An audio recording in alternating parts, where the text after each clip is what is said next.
আজ ঠাকুর দেখতে বেরিয়ে এমন দৃশ্য দেখতে পারবো ভাবতে পারিনি। কাল তো সরস্বতী পুজো ছিল, তোমরা জানোই। আজ আমি রেডি হয়ে ফ্রেন্ডদের সাথে বেরিয়ে পড়লাম ঠাকুর দেখতে। আমাদের এখানে একটা জায়গা আছে, জায়গাটার নাম হচ্ছে নিশ্চিন্তপুর। তো আজ ওখানেই যাচ্ছি ঠাকুর দেখতে। আমরা প্রথমে পৌঁছে গেলাম ঢোলকপুর প্যান্ডেলে। ভিতরে ঢুকে কালিয়া, ঢোলভলু, চুটকি, রাজু, ভীমকে দেখে ঠাকুর দর্শন করে নিলাম। তারপর সামনে এগিয়ে একটু মেলা দেখতে দেখতে চলে আসলাম কিরণ সংঘর সেই ভাইরাল প্যান্ডেল দেখতে। ভিতরে ঢুকে প্যান্ডেল দেখে ঠাকুর দর্শন করে আবার বেরিয়ে পড়লাম নেক্সট লোকেশনের দিকে।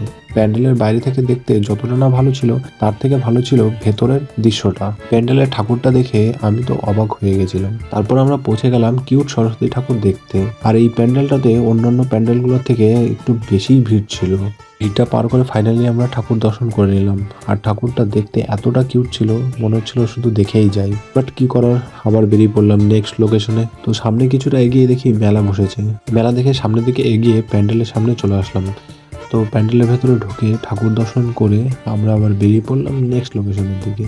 তারপর আমরা যে লোকেশনটা আসলাম সেখানকার প্যান্ডেলটা সব থেকে বড় ছিল আর অনেকটাই সুন্দর ছিল। তো আমরা প্যান্ডেলের ভেতরে ঢুকলাম। প্যান্ডেলের ভেতরে ঢুকে দেখি আমাদের কৃষ্ণনগরের রাজবাড়ির ফিল্ডটা দেওয়া হয়েছে।